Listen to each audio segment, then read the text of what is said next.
Hello and welcome to the EDHRECast. My name is Joey Schultz and I'm joined as always by my fantastic co-hosts. First up, he challenges you to a duel. It's Matt Morgan. I'm really disappointed this week. I was passed over for a job. I was trying to get a job working at an ice cream store because I told them I only want to work on Sundays. Oh man, you know what, Matt? That right there, that story, that's a real scoop. It's a rocky road to finding employment out there. Man, it's nuts. I would have more puns for you, but I butter pecan somebody my own size. I don't even know what that one means. Anyway, up next, he challenges you to a dual land. That's Dana Roach. Now that this crazy GameStop stock spike thing is past us, I don't have to worry about what I missed out on there. I can go back to worrying about all the reserve list spiking cards I've missed out on. So that's kind of nice. Yeah. Definitely nice, Dana. Real nice indeed. Anyway, this is the EDHRECast. EDHREC is the best deck building resource on the web for the Commander format, compiling data from deck lists all over the internet to provide helpful recommendations for new Commander decks. And here on the podcast, what we'd like to do is give all that data a little more context. Hey Matt, what is it that we're talking about on this episode? This week we're going to talk about dual lands like Arena, where you have to fight each other in it. Not that type of duel, I think. We want to talk about some lands that tap for two different colors, you know, help you color fix. That kind of it's Matt, what it is it's time to dual land. That's what it is. I know that my research for this episode is just going to go out the window, so good luck to both of you for carrying this episode. So that's just it. Like dual lands, color fixing stuff in EDH, that's such an important thing. But especially with the new snow duels at Common that have been introduced in Kaldheim, there are so many different dual land options right now. So we figured that what we might need to do is just sit down and kind of evaluate them to see what are the best of the best. So that's going to be our episode. Should be really, really fun. But before we get to that, we want to pause and give a huge thank you to the folks at the Command Zone podcast who handle all of the post-production work on our podcast here, making it look as spiffy as it does. And we want to thank our sponsors for the show too. EDHRECast is sponsored by Card Kingdom and TCG Player. Lately, we've seen some real crazy price creep on a whole lot of singles, and you can take advantage of that by buy listing cards you aren't playing to Card Kingdom for these bumped up prices. I just mailed out 4 orders this week myself. They also have a huge selection of singles, as does our other sponsor, TCG Player, a great site with an endless array of cards you can pick up. And they will also let you set up a storefront if you want to sell your own cards through TCG Player. Just go to EDHREC, click on the card in question, and choose the vendor link down below. Doing so supports both the site and the show. And if you would like to support the podcast directly, you can do so over at patreon.com/EDHRECast. We have all sorts of tiers, whether you want to join the Discord that we have for all of our patrons. You can do that and get in on all the dad jokes, maybe talk about some 60 card formats, or you just want to have people check out your decks. You can do that in our Discord, or you can get some swag every now and then. We are getting ready to send out our first round here coming up very soon. So if you want to get in on all that kind of fun stuff and support the show, go to patreon.com/EDHRECast. Not only that, but we also have a tier to thank one of our Patreon subscribers. So Matt, who are we shouting out this episode? So this week we're going to give a big shout out to Brian Camacho. Thank you so much for your support. We definitely appreciate it. And thank you for just teaming up with us, partner with over at Patreon, as it were. Awesome. Thank you so much, Brian. All right, fellas, let's get to our topic now. It is time to dual lands. There are so many dual lands, and we're going to go through them by a rough order of popularity and just give them a quick evaluation. And we're going to have to be quick about it, to be honest, because there are a lot of dual lands. Dana, let's get started, waste no time. What would you say is roughly the most popular dual land type in Commander? Shock lands would be number one here, the most popular land type. They've been reprinted in 3 different sets in Standard over the years. They are fetchable. If you have a fetch land to go get them, they have basic land types for fetching and for other things that care about that. And they can come into play untapped if you choose to spend a couple life. So that's kind of the default in terms of dual lands that I see the most play, and that what I think of when I think of affordable dual lands, I should say. Affordable, they still kind of go up and down in price. But yeah, I think it's been a really long time since I played an EDH game where Shocklands didn't, show up on the table for sure. Yeah, they are kind of considered at this point the gold standard, as it were, just for being able to enter the battlefield untapped at the cost of only 2 life. Being fetchable is a big deal. Like you said, if you're playing cards like Farseek, you're able to pick up a godless shrine as you need it. So just having that basic land type is one of those big factors that draws a lot of people towards wanting to play Shocklands in pretty much any deck that can afford to play them. Yeah, and the ability to circumvent the tempo loss, like they don't have to enter tapped, man, that can be really big because it does feel like the format is getting a lot more efficient as mana curves are lowering down and stuff like that. So being able to actually not take a turn off if you need that extra mana, really huge. We all know Shocklands. We all love Shocklands. Shocklands show up, and I think in all of the decks that we have that can play it. Am I right there, guys? Yeah, so something's got to be the best, and these just happen to be it, and they are in pretty much all of my 2+ color decks. And I think we all tended to play standard at various times when these were in standard, so I would guess we all just have Shocklands available, and we build a deck, we just pull a Shockland out of inventory and put it into the deck. Yeah. So then we move on, though, to our next one, which is Czech Lands. Those are the dual lands that require you to have a certain type of land for them to come into play tapped. For them to come into play untapped. They will enter tapped if you don't have, for example, in the case of Dragon Skull Summit, you would need a mountain or a swamp on the field, and then it would be able to enter untapped. And Dragon Skull Summit is actually the most popular of the different Czech lands. Are these lands that you guys are as fond of, or do you kind of not like them as much as some other types? Well, as somebody that encourages basics as often as possible, I love Czech lands. They're kind of the first lands that I go to, and I also try to keep a decent supply of these on hand. They're also fairly cheap, especially compared to the Shocklands, for example. Most of them are kind of around in that $5 range, which is kind of a sweet spot for being more affordable, I should say. But they're just so good because all they require is just something to have a basic land type, so they could come in untapped if you have a Shockland on the battlefield, for example, or just obviously a basic. Well, that's a really good point with the Shockland thing, because I kind of turned on these a little bit a few years back. Number one, I don't run as many basics as I should. I've got a ton of utility lands in my deck, so I had hit a point kind of where they weren't coming into play untapped as consistently as I would have liked.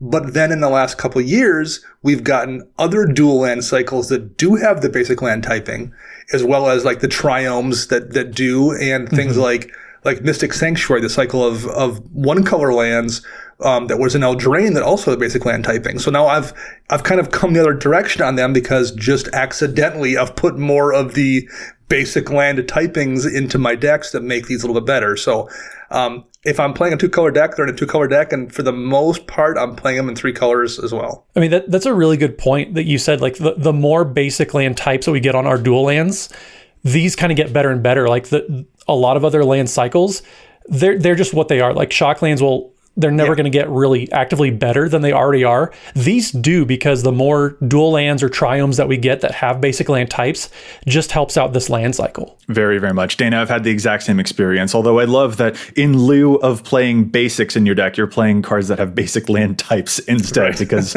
you're just allergic to playing basics or something. But yeah, these are lands that are very dependent upon the rest of your mana base, so you definitely have to watch out for them. And I also have the same experience. I think that I actually am only running them in 2-color decks right now, but I will have to double check on that. But I definitely am not running them in any 4-color decks, and in 3 colors, I'm a little hazy on it because I also sometimes have that bad habit of not playing as many actual basics as I should, and that can bite me in the butt with these particular types of lands.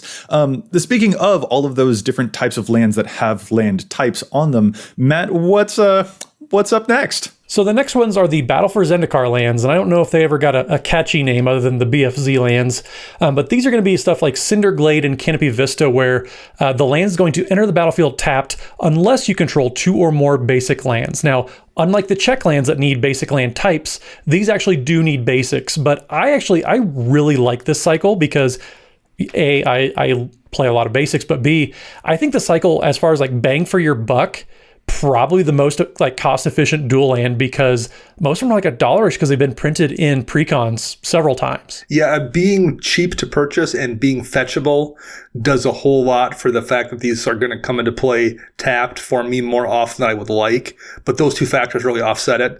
They're cheap. They're easy to find. I put them in most of my decks here as well. Yeah, I forgot that they have basic land types as well, which is the same boon that we talked about with the shock lands applies to these lands as well. Yeah, these, I will say, I definitely am not running any of these in my 3-color decks. Matt, are you playing them in any of yours? I'm actually playing them in my Alila deck. I'm playing all of them that I can in there, and in my Ukima and Kazir deck, but I can really only play Sunken Hollow there. True. But like I said, I play a lot of basics, and so these reliably are almost always going to come in untapped past turn, I would say 5 or 6. That's just the way I typically construct my mana bases. If you're somebody like Dana who just really doesn't want to get blown up by back to basics, apparently, then these probably aren't as good. But if you're playing a lot of ways to ramp with basic lands, these do get better. And like I said, just the cost effectiveness of these for being a duel that can fairly reliably come in untapped, I love this cycle. Yeah, I don't run them in my 1 3-color deck I have because there's just too many copies of the other dual lands that kind of crowd them out.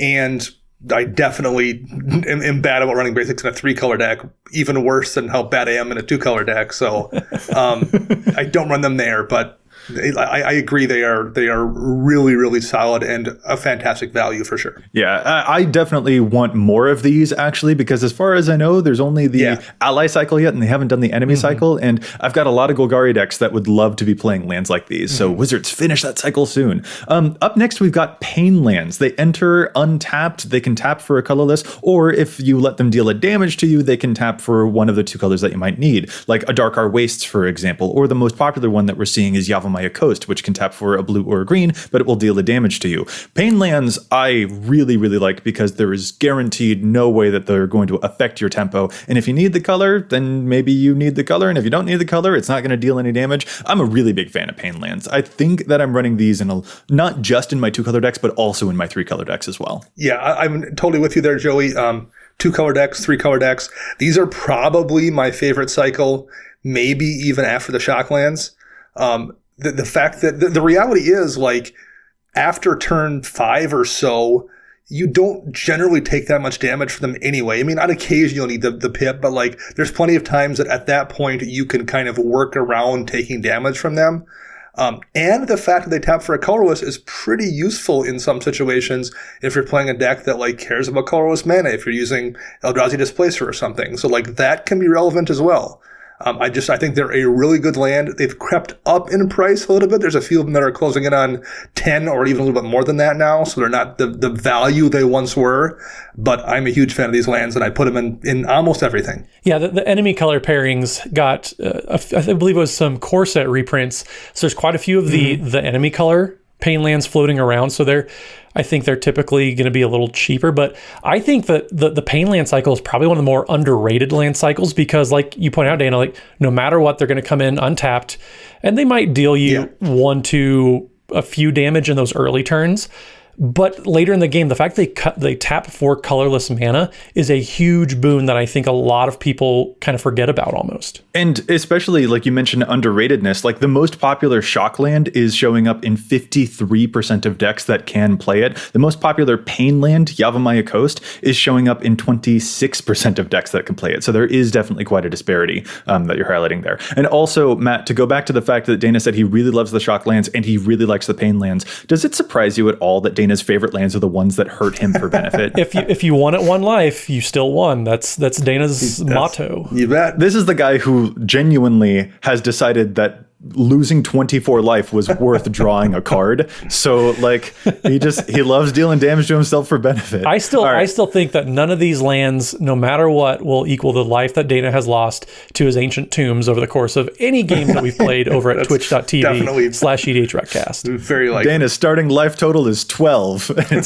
It's secret. He'll just do all that to himself. It's really, really great. Up next, we've got bounce lands. These are fantastic. Enter the battlefield tapped, but they tap for both of their colors, and you do have to return a land to your hand when they enter, but these are just so great. Landfall decks love these. Simic Growth Chamber, for example, in a Tatiova deck is just absolutely out of this world. Bounce lands are a total foundational piece of dual landness for me, and I specifically love them because, I can use them to get extra cards in my hand, and maybe I'll have too many cards in my hand and I have to discard my Runescarred Demon into the graveyard. Oh no, I wonder what I might do with that. Will I reanimate it later? Who knows? Stop giving the listeners ideas. No, I love bounce lands because there's those cool tricks that you can do, but they're also great for landfall decks. They're just great to secure your mana. These are really, really solid ones. Really, really solid. See, I'm actually a little lukewarm on these compared to some of the other ones, but I also don't play nearly as many utility lands as you guys do. So if you're playing stuff like Bojuka Bog, these are fantastic because they can reset it. I said it. I can't take it back. But I don't play a whole lot of those types of effects outside of a few, so I'm lukewarm, and because these are terrible on turn 2 if you're trying to develop your battlefield. I mean, you have to bounce something back. Chances are you might have to discard a card. So like there are some situations like that where early game, they're not great, but the fact that they tap for 2 mana on their own, that is pretty powerful. Yeah, I don't think I run any of these anymore in my decks. I like them; they're fine, but I think this is the first land cycle we're talking about here that's kind of fallen victim to the fact that we've just got a gazillion decent dual land cycles now, and that this is one of the ones that have just worked its way out of my rotation. I'm just not playing them anymore. Yeah, there's definitely synergies here, but yeah. I'm with Dana. Like at this point, like we're kind of creeping into the territory where like it gets kind of competitive for those dual land slots. In a lot of mana bases. I totally know that it's competitive. I get that. But man, I like dual lands so much that in my 2 color decks, I'm even playing Guildless Commons because and that's the colorless bounce land from Commander Legends. And I really like the security of a 2 land opening hand that has a bounce land in it. Feels way better than a 2 land opening hand that doesn't have a bounce land in it. Like it just makes me feel so much better and secure in my mana. Well, there's definitely like dual land cycles we'll get to where I just can't conceive of a situation where I would ever run them. That isn't the case here. I'm not playing them for various reasons, but like I don't think at all someone is mistaken by doing so. They're still a really good land cycle. Yeah. All right. Up next, we've got the temples. Enter the battlefield always tapped, but you also get to scry one. Most popular one that we're seeing is the Temple of Mystery. Very elusive, very interesting. Least popular one is Temple of Malice. I guess people don't like the angry lands all that much. Dana, is that your favorite land because it's Malice and you like that your lands are mad at you? Yes, right. Just a theory. Definitely. Just a theory. Do you guys like the scry lands, these temples? When they first came out, I jammed them in every single deck I had, and they stayed there for several years. But like as new cycles have came out, gradually they became an obvious target when I wanted to put in something new. Some cycles we'll discuss here in the next few minutes. They just became the ones that became the obvious cut because they always come into play tapped. The scry effect is good. This is the same as the bounce lands. I think they're quite good. They've just gotten bumped out by things that I like a little bit more. Well, and we've gotten to the point where we're going to talk about lands that don't always enter the battlefield untapped, or at least you don't have the option with the bounce lands, obviously. But as far as lands that no matter what are going to enter the battlefield tapped, the temples are my favorite, actually. I think the ability to scry one and just kind of set up your draws, make sure you're getting things in the next coming turn that you might need, or just getting stuff out of the way that you don't need. I think that's a very, very powerful effect. And of all the lands that enter the battlefield tapped, no matter what, these are definitely my favorite, and I still play them in a lot of decks. I like what you said there. Of the lands that definitely enter tapped, these are my favorite too. But I've waned off them in my 3-color or 4-color decks. I just don't have room for them at all anymore. And even in my 2-color decks, I sometimes give them the side eye because I'm like, that tempo loss costs me sometimes. See, I think if you're getting it on turn 2, or say it's a late game play, I really like these. You know, if this is my 10th land, chances are I'm not hitting 10 mana to cast something specifically. So I don't mind them as a late game play either, to make sure I'm not hitting more lands or anything like that. Like I think scry is kind of an underrated ability in general, especially when it's incidental, like something on a land. I think that's a very powerful effect that a lot of players maybe take for granted. Yeah. Well, and they're also, they are still showing up in plenty of decks, and especially like as we're getting farther down this list, like budget consciousness definitely becomes a factor to be aware of. So if it sounds like we're kind of like, poo-pooing on like a temple or something like that, that is like for the purposes of conversation about, getting a more tuned mana base. But, definitely play with your budget. In fact, that's nowhere clearer than with one of the next types that we've got here, the tapped life gainers from Khans of Tarkir block. They enter the battlefield and you gain a life. Those are really solid on a budget. If you're tuning up, you're probably going to leave them, but we did have to mention them here because they are very, very popular, showing up in upwards of 17% of decks that can play them. But, just a thing to be aware of. But if you're on a budget, play within your budget. Definitely a caveat that we want to make sure we inject into the conversation. Oh, yeah, absolutely. I think if there is a place that if kind of players getting into the format are starting to kind of invest some money in, mana bases are never a bad place to do it, because no matter what, like, you're going to play lands in every single deck, and you can transition that more often than not from deck to deck. So just kind of a MTG finance tip, or whatever you want to call it. I mean, investing in real estate when it comes to Magic isn't a bad place. And even then, like, there are some very, very good budget lands out there too. It's free real estate. That's what I heard. That's what I heard. And also, kind of moving away from that now, if we are talking again about tuning stuff up, these are a little bit farther down the list because there's kind of a scattered popularity since the cycle was just finished this year. But Dana, how do you feel about the Bond lands that started in Battle Bond and ended in Commander Legends? Those beautiful lands. So, like, if I'm building a deck, these are probably the ones I slot in after Shocks and Pain lands. Go straight to the Bond lands. They always come into play untapped, unless you're at the point in the game where it's you and one other person. And, like, very rarely at that point in the game, doesn't matter. That's usually so far along, so many turns deep that, one mana probably isn't going to matter anyway. So I think these are just amazing. They always come into play untapped. They do what you want consistently every single time, and the price is relatively fair on them. So I love on the Commander Legends ones, the price is fair. On the Battle Bond lands, those are creeping up to like shock. Those have crept prices. up, yeah. And that would be a big thing too. If you're looking to grab some lands right now before they get expensive, the time is running out on your chance to get these Commander Legends, the Bond lands in there, because they're, like Dana said, they're very, very good. Like, being able to enter the battlefield tapped as long as you have 2 or more opponents. That's a very, very powerful effect in a 4-player format. So grab these while you can before they do get expensive, because the ally color lands in this cycle, they are expensive. Well, and I believe way back when the original cycle first came out, we spent a lot of time telling people to get that cycle because they were going to want them when they'd be expensive. So we loved them then, and I think we still love them now. Wizards, put these in precons, please. Yes, they're so good.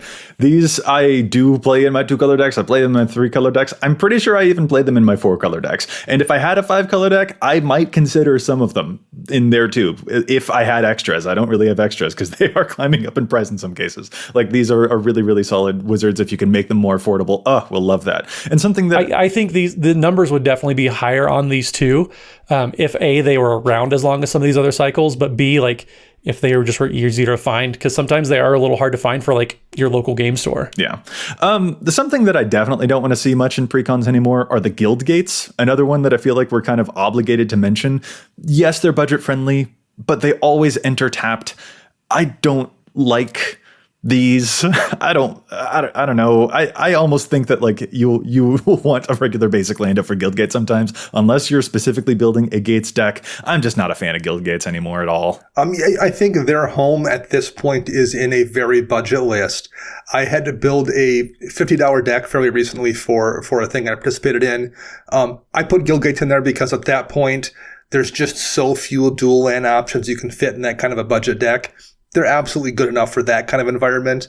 But once you get much beyond that, there's just so many relatively expensive duels that are better. And then once you have a few of those in a deck, then I agree, you're just better off running basic lands, particularly in a 2-color deck. Yeah. I mean, I do agree with the point that basic lands might be a little better. If you're in a 3-color deck or a 4-color deck and you just need any sort of mana fixing, these are fine. And I have run guild gates in recent decks, kind of as placeholders. Like, I need my 37th land, so I'm going to throw a guild gate in there just to help my color fixing. And the next time I have, a couple bucks, I'll replace it with something else. Like, these are fine. I'm never going to fault anybody for playing them. They're a good placeholder in my decks, but there are better options, I think, unless you're just on a very strict budget. And if that's the case, then definitely play to your budget. Don't feel obligated to stretch for something that, you probably shouldn't be going for.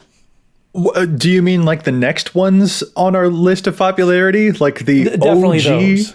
The OG dual lands, the tropical islands, the bayous, the plateaus, those finally show up on the list here. They've got the basic types. They always enter untapped. These cards are ungodly expensive. Gotta shout them out here, but like, oh man. If you have them, run them. We kind of just, it's a perfunctory thing that we have to mention, but like they are pretty far down the list because they are so, cost prohibitive in so many ways. They've almost gotten so cost prohibitive that it's tough to run them because they're so expensive. And I feel kind of like, I don't know if I want this much money sitting here in a piece of cardboard when I could just run a Guildgate or run whatever and sell this and, make a couple card payments.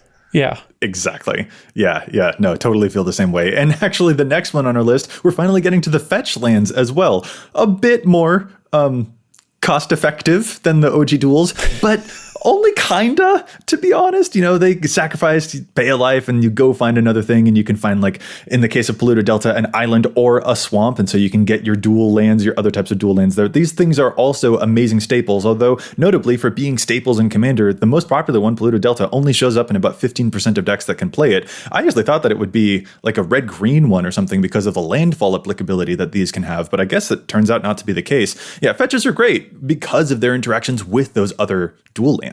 Yeah, I think these two cycles, the OG duels and the fetch lands, I talked about the Battle for Zendikar Lands as being the best bang for your buck.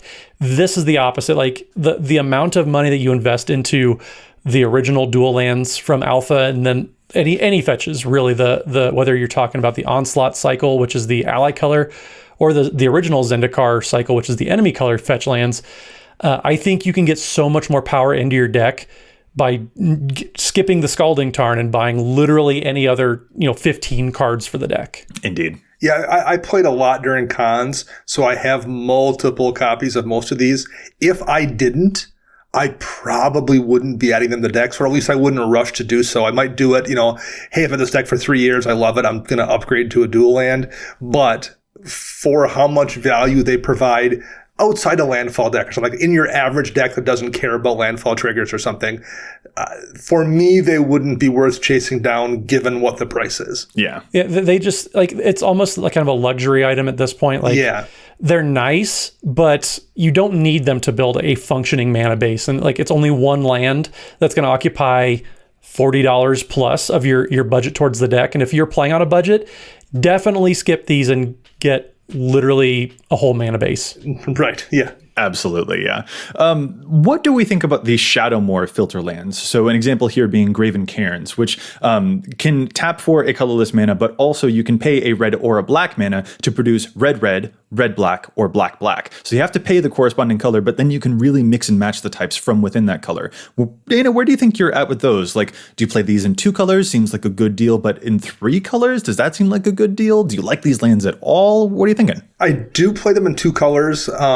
And I like them. The ability to tap them for colorless, again, with a pain land, is fairly useful sometimes. But they're probably one of those cycles that's on the verge of getting cut at some point when, something better comes along or a cycle gets finished or something. They're also in this weird place where, like, for a lot of years after the first printing, they had crept up relatively high in price. Most of them were like in the $20-ish range. So I wanted them for a deck, but like didn't want to spend the money on them. And then when they finally got a reprint, at that point, there were enough other cycles that they suddenly became less desirable because we had picked up so many more good dual land cycles in the time since they were first printed. So they kind of missed this weird mark for me a little bit. And I also just think they're only decent. They're not amazing. So this is a cycle that, yes, it enters untapped, but I don't play these in any decks, I don't think. I've played them in a couple, and they've just never felt great. I don't know. I just can't quite put my finger on it, but I'm not a big fan of these, especially for the price. Like you said, Dana, like, these were price prohibitive for a long time, and I think people kind of forgot about them. So even when they did get reprinted, people just didn't really care because they're fine, I guess. If you have a lot of very specific mana requirements, they're fine. But I don't play them in any of my decks. I remember back, when I was first getting into the format and I saw these and I was just like, oh, I would love to try these out for sure in my 3-color decks. And now I won't touch them in any of my 3-color decks. In a 2-color deck, I feel way comfortable about it and like, ooh, this can be really, really useful for sure. But in a 3-color deck, I'm just like, no, I really don't. And it's just cool to see how that has evolved because there are so many other dual land options that have kind of supplanted that need for this type of color fixing, which is a lot stricter than it originally looks. So I totally get where both of you guys are coming from on it. Then we'll move on to the Amonkhet cycling lands. Also have dual types, and they can be cycled out of your hand to draw a card. Do we like these, the irrigated farmlands and the sheltered thickets of the world, or are we kind of lukewarm on these? What do you feel about the cycling lands? For me, at least, they're one of those cycles that came out, and I ran them for about a year. And then when something new came out, or they finished a cycle of the next group we'll talk about, kind of like it was with the Scry lands, these became the obvious removal target for me. See, I'm a big fan of them. Just being able to cycle them away to dig deeper and say they're your 10th land plus, just cycle them away and get a redraw. I think that's a fairly powerful effect. You see a lot of people in 60 card formats valuing that versatility quite a bit. And the fact that they're fetchable, like I know that I've had, a situation where I crack a fetch land in my Angry Omnath deck at the end of a turn. Well, I don't need something that's going to come into play untapped. So I just grab these because I'm not going to do anything with the mana anyways. Then I can draw the land that'll be untapped the next turn. There's some synergy you can play around with these. I really like them. I know they're not terribly popular. I like these more than the filter lands from Lorwyn, though. Yeah, I'd probably agree with that as well. I like them better than the filters, which isn't a huge bar to clear necessarily either. Interesting. I feel like I might be the opposite of you guys there. I really value the tempo, and the cycling is something that I'm not sure I've required as often, but I can totally see where you're coming from on that too. And you know what? Price can also totally play a huge factor in those because one of these is a lot more available than the other. Actually, okay, now speaking of lands that are a little bit tougher to get a hold of, Matt, you want to tell us a little bit about some of those Horizon lands? So the Horizon lands, or the Canopy lands as they originally were for Horizon Canopy, these are the lands that enter the battlefield untapped, which is nice. And you can tap them for a green or a white, for example, like Horizon Canopy, and they'll deal you 1 damage. Or you can pay 1 mana and tap them and sacrifice them, and you draw a card effectively, kind of cycling, kind of like what we talked about a minute ago. These never really have been super available. They've never really been cheap. There were a lot of these copies that just kind of got snapped up by 60 card players. They came out originally in Modern Horizons, which was a modern and 60 card format targeted set, really. So these never really had a chance to get into the hands of Commander players, I don't think. But they're so good. They're so good. They are very good. Oh, I like But their price also really reflects how good they are. It's true. It's true. I don't mind the life that I'll lose to using them. That accessibility in case I get stuck top decking and the no tempo loss, love them. A+, I want more. I like them a lot, but I think I like them a little more in theory than in practice. Mm-hmm. However, I will note here, I think that might be me too. I think I'm not aggressive enough with sacrificing them to draw the card. I think I get greedy and decide to just keep it in play for another turn longer, and that winds up being 2 turns and 3 turns. So I think in part, I maybe don't use them correctly, quote unquote. The amount of games rule violations these cause by failing to maintain the game state because you forget that these cost you life in a later game. They're just a pile of dual lands. I mean, that's nitpicking, and that's just... Well, I'm just like, wait, Dana, what you just described there, do you not like the Horizon lands because you just want them to keep dealing damage to you so you never draw the card? Just a masochist with my lands. Just want to make sure I'm following. All right, final ones that we're going to round out with here. The Odyssey Filter lands, or as some will call them, the Signet Lands, because they don't actually tap for mana on their own, but you can pay any type of mana into them, and then they will produce 2 mana of the corresponding dual type. So Darkwater Catacombs, for example, you can pay a mana into it and tap it, and then you will get a blue and a black mana. So these Signet Lands, these different type of filterings. Matt, how are you feeling about these? Do you like? Thumbs up, thumbs down? These are a little bit obscure. What are you thinking? I mean, they are a little obscure, but I do know they've shown up in a decent amount of precons as well.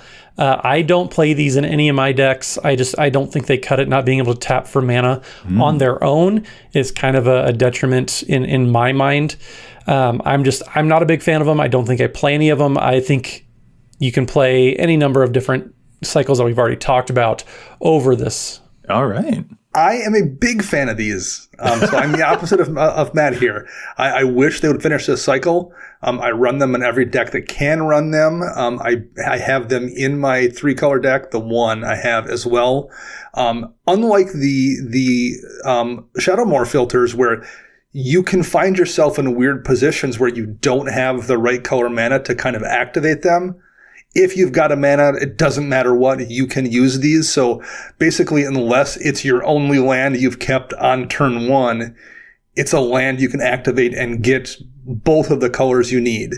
I think these are a really, really solid land that I wish, like I said, they would finish this cycle so I could play more of them. Yeah, I mean, they are a good budget land option.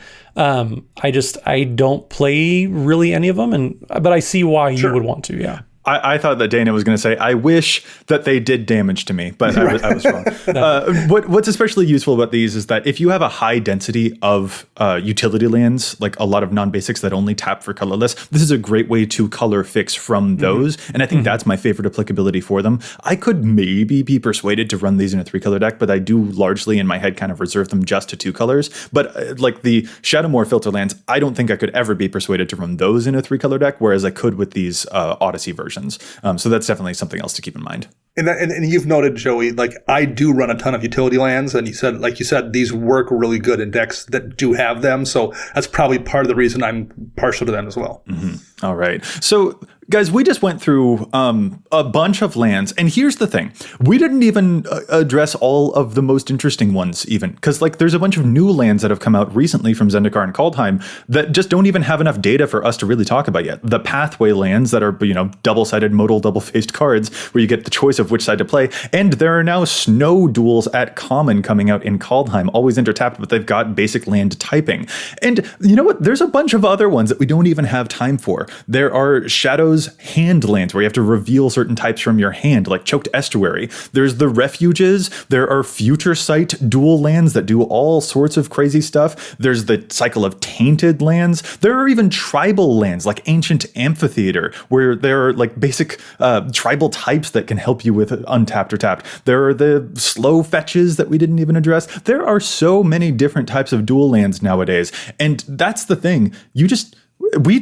There's so many, we can't play all of them. This is somehow a place where like all of these are like good, but they're not all playable, even though they're all playable. It's such a weird position to be in for Commander.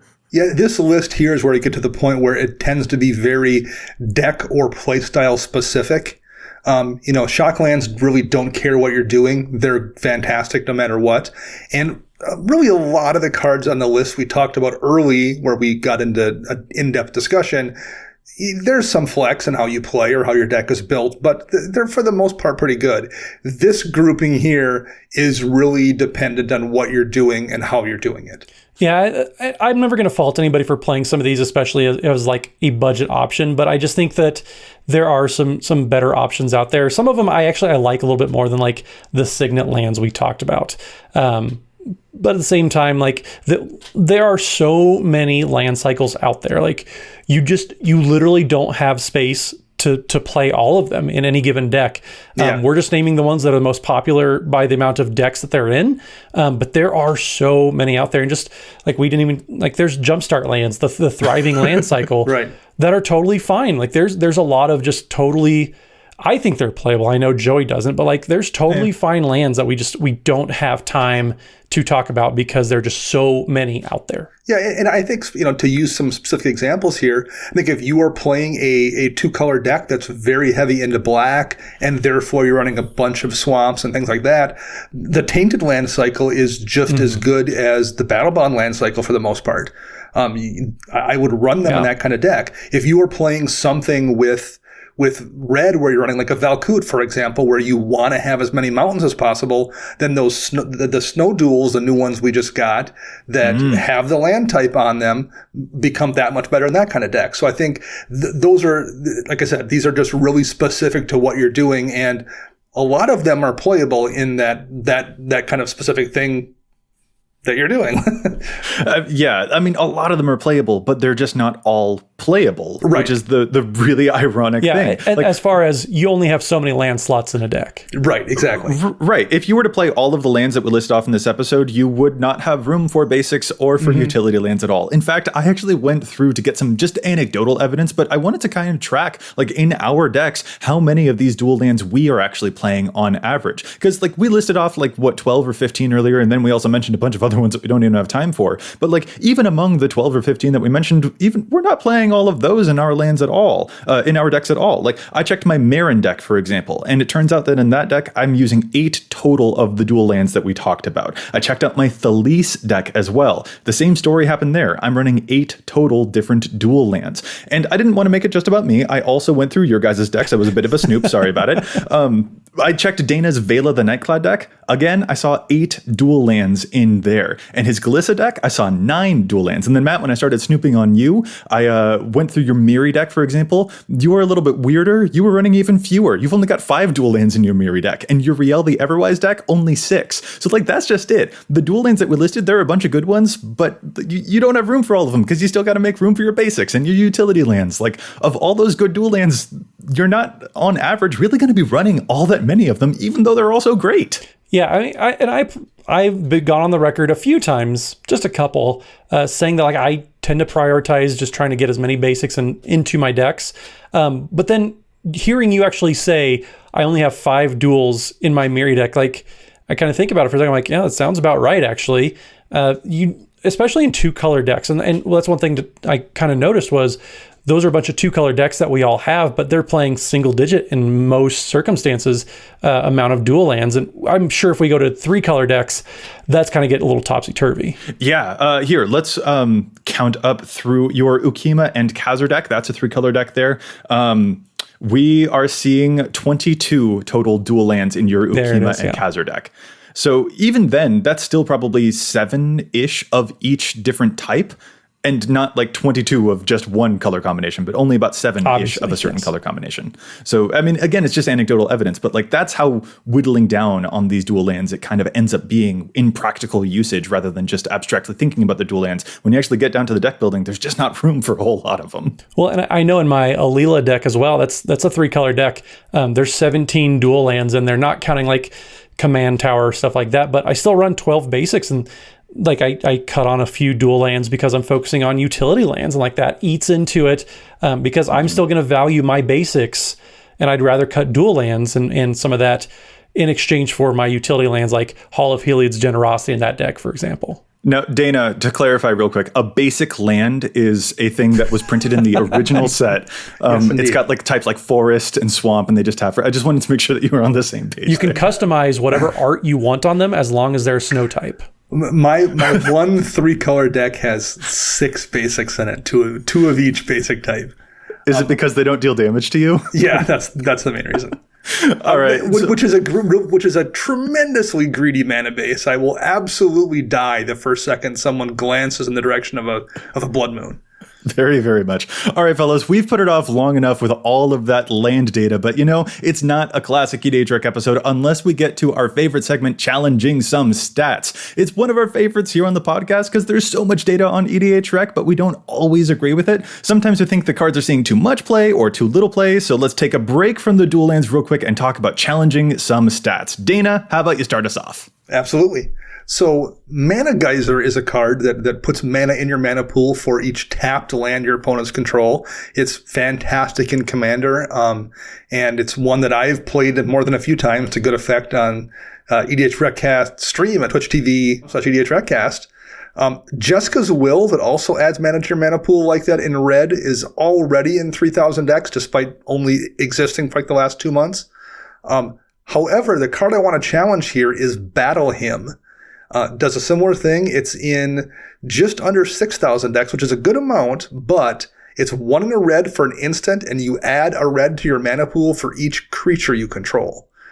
I don't think it's as universally good at all as Mana Geyser or as Jessica's Will, but if you are playing a token deck, it can be an absolute blowout. Being able to spend 2 mana to generate even like 6 or 7 can make for a really powerful turn, and in the right token deck, it could generate 10 or 12 or 15 or even more than that. It's only in like half of the Sabira Tolzida Caravanseer decks. It's only in about half of the Krenko Mob Boss decks for mono red decks that tend to make a ton of tokens. I feel like it should be in more than half of these huge token generators. It's the kind of card that can be an absolute blowout. And I think probably the reason it isn't in more is because it doesn't look cool. Like, all it does is generate you mana for one big, huge turn.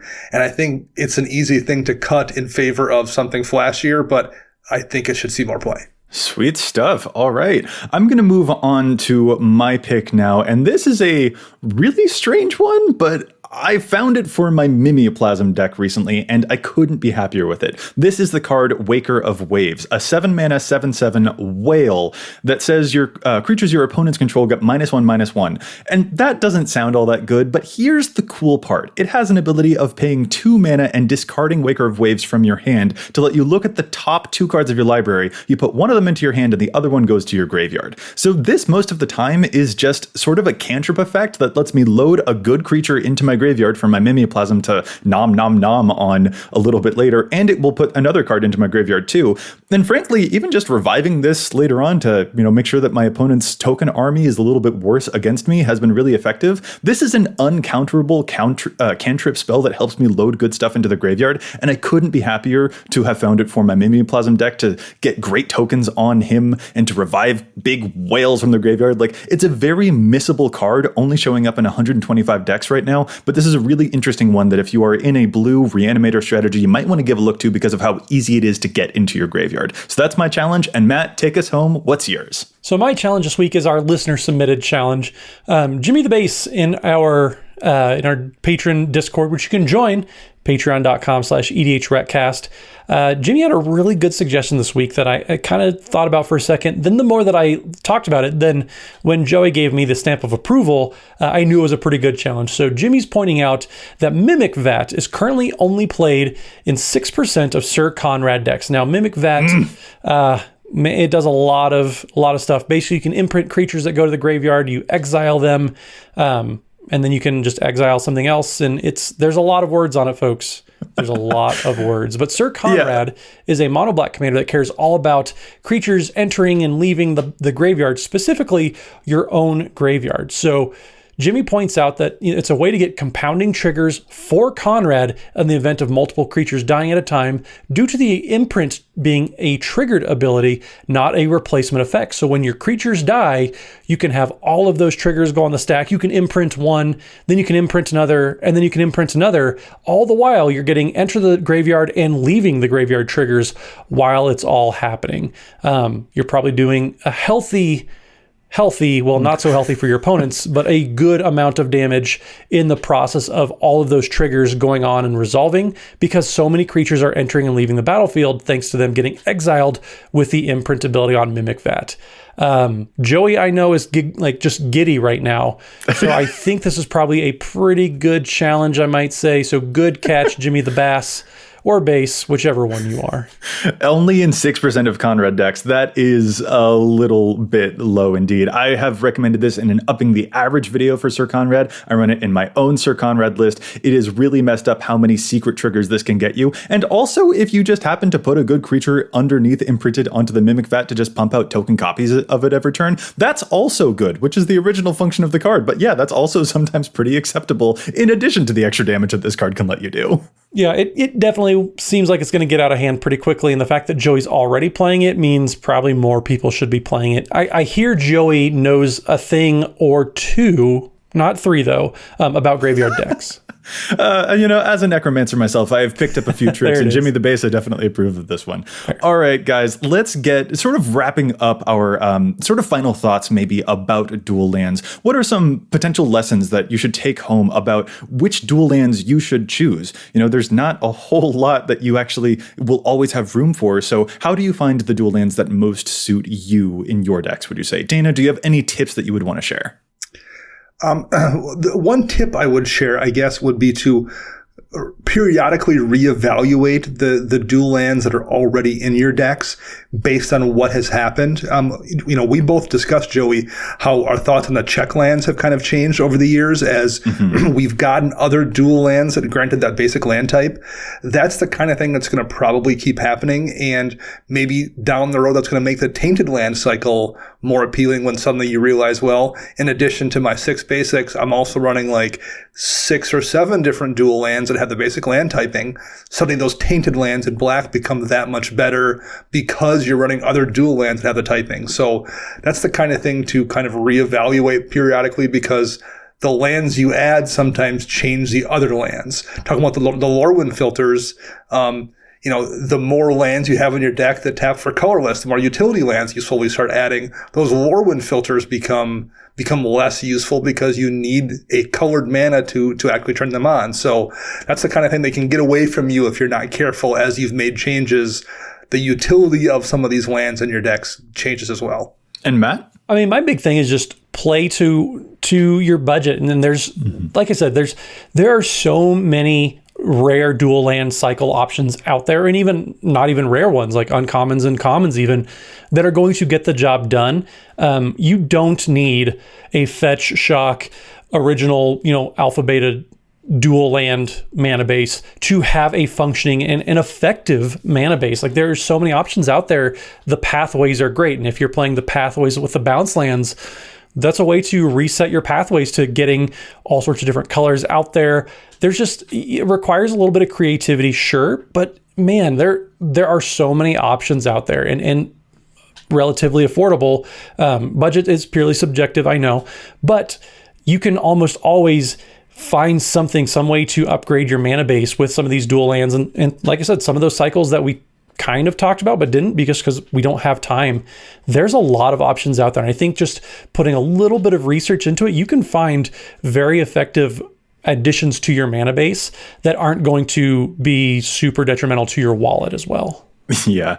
Dana, I kind of want to go back to a point that you made too as well, to watch out for the synergies that exist for your other dual lands. But also, like, my point, I guess, is like to evolve on that. Watch for the synergies with your commander. It's not just for landfall decks where the fetch lands can get you multiple land drops, but like I will use pain lands in my Graven deck because I want to lose more life that way. I love using the bounce lands in my necromancy decks because they can overflow my hand, so I am forced to discard cards, and I like having cards in my graveyard. That seems really, really great. If you've got life gain duels, I'm not as high on them here, but if you're in a life gain deck like a Karlov of the Ghost Council, that's another thing that you can totally use to get additional life gain triggers for a life gain dedicated deck to pump up your commander that way. So those little synergies are just so important to look out for. And that's really the point, is that there's no like one broad brush that I guess we can give about which are the best dual lands and which are not, because different commanders will have different requirements of your mana base. I mean, heck, thinking of my my feather deck, like the mana demands in that deck are way stricter than in any other deck that I have, because it's so many 1 mana, usually white cantrip spells or battle sort of like little battle effects in there. So I need a lot of lands that can produce white mana for me, and that means that I have a bigger premium on my dual lands in that deck than I do in a deck where I'm running a bunch of other utility lands as well. Like, there are different demands on your mana base for color fixing and stuff, and that can really guide the choices that you're making in your mana base for sure.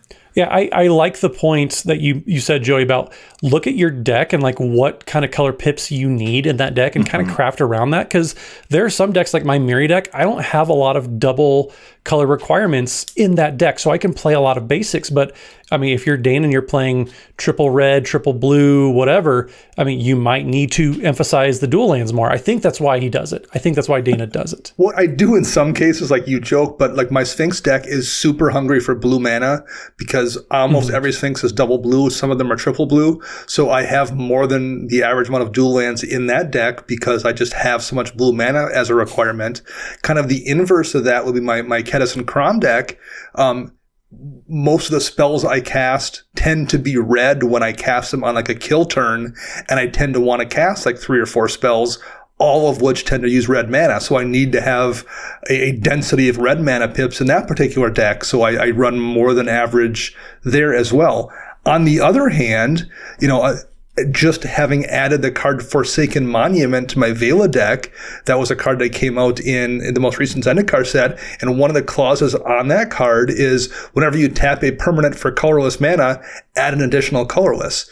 So suddenly in that deck, things like the filter lands that do tap for a colorless got much more valuable. The Tainted Land cycle there, I had taken the Tainted Land out of that deck, just not that it was bad, but there was something slightly better. Well, suddenly that card worked its way back in because if I have the Forsaken Monument out, that Tainted taps for 2 mana.